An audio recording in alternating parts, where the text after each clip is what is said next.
Well, good morning, everybody. 94.9 News Now and Stimulating Talk. We are broadcasting out over Connecticut, Rhode Island, and Long Island, and it is election season. And how do I know that? Because, well, there are elected officials all over the place. There are signs up. That's how I know. There are signs everywhere.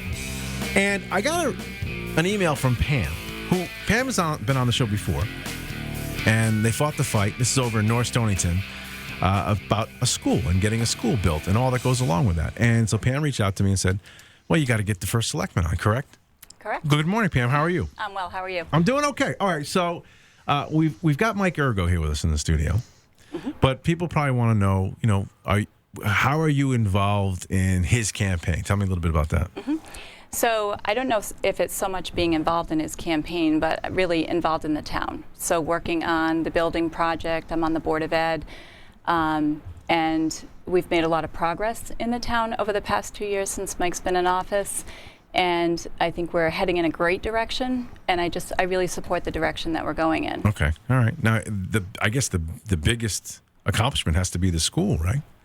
I think that's one of our most visual accomplishments, right. And certainly the biggest project we've ever had in town. But we've had a lot of other things going on too that have been great. So, well, let me just hit the school, and then we can put that to bed. So we'll start with the school real quick, because like I'm sure people can imagine, when you have a town which is not that big a town with not that many necessarily constituents that you have again that are looking to you for leadership.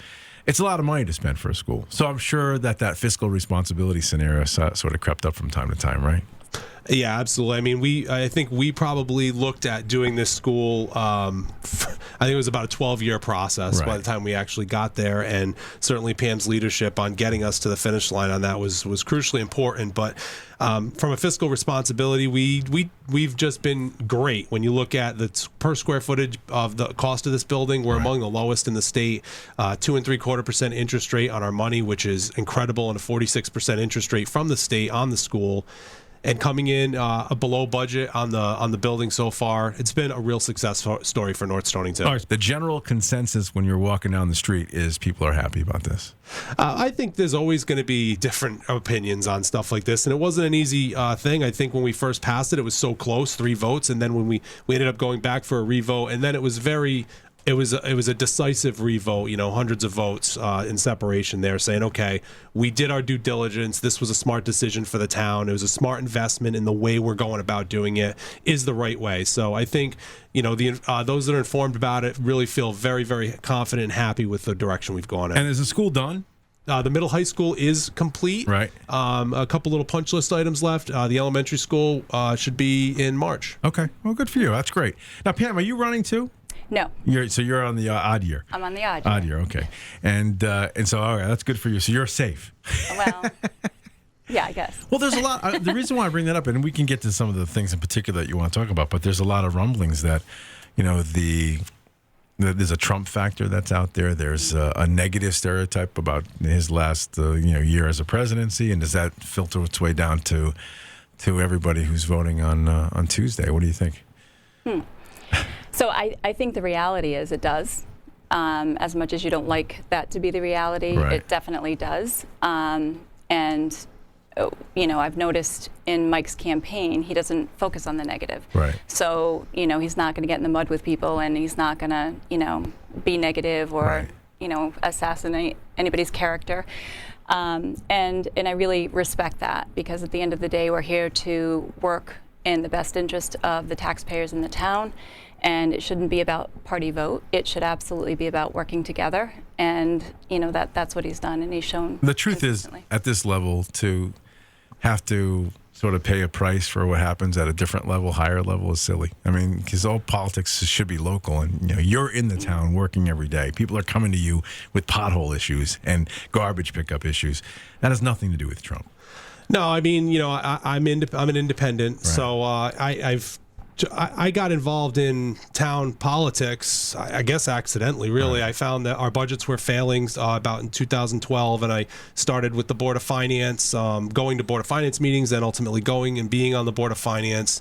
getting involved in different grassroots initiatives, such as the North Stonington quarterly publication mailing that we do, such as Informed Citizens in North Stonington, and putting together community events like No Stow Fest. But ultimately, no one was really interested at first in running in 2017, and I said, I'll do it. And then somebody else did, and we went through the process. And so it's been a baptism by fire, I guess. Right. But I don't really look at the party thing at all. I couldn't tell you most of the time who's of what party. It doesn't matter on the local side. It does matter, unfortunately, this season, I suppose, because it's election season and things like that. But I've remained I'm like I said, I'm independent, and Pam's a Republican. I've got friends on all sides of the aisle, and it doesn't really matter. All right. Well, you guys want to talk a little bit about some new collaborative initiatives. What do you got going on?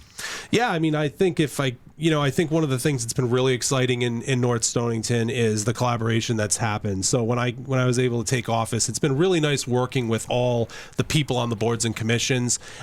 So we started working together on the Board of Finance and the Board of Education, just taking a collaborative approach to budgeting. When we came in, one of the things started with, believe it or not, social media. The town wasn't on social media, so we are on social media now. And one of the things that I'm really excited about is these weekly video or written updates. So I do a weekly update every single week to just keep the town apprised of what's happening in North Stonington, and I think people have come to appreciate that, just to know what's going on in our town. And it's really just like usually a 2-minute video or just like a 1-pager that just says, this is what's going on with the highway, and these are the meetings that happened, and so a lot of things like that. And even just with the emergency responders, collaboration, just working a little bit closely with that team. We have a volunteer fire company. They're just such a great group of individuals over there, and just giving them the support that they really need as just such a vital part of our community. So that's a good idea with this. You have to use social media to reach everybody nowadays. It's impossible not to do it, right? You have to, I couldn't agree with you more. So Mike Urgo is with us. We're talking about North Stonington issues. Also, we've got Pan. Why do we say your last name wrong? You always do. It's Potemry. Potemry. I should get that. It's easy. That's okay. I'm so sorry about common. that. No worries. All right, fine. Thank you for forgiving me. I appreciate that. All right, so what's new? What's the progress in North Stonington? Give me some more.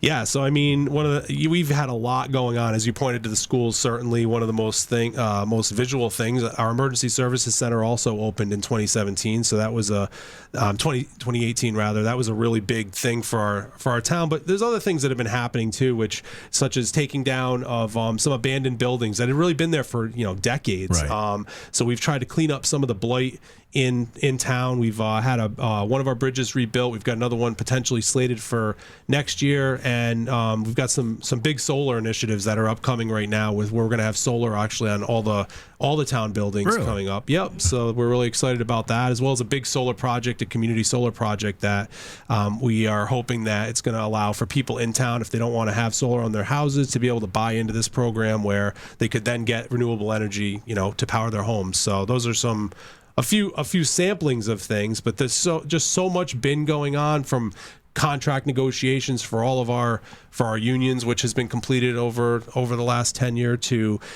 just tons of projects going on in town. The abandoned buildings you guys took down, were they owned by North Stonington or just... No, they were privately owned buildings, but it just was something that just hadn't.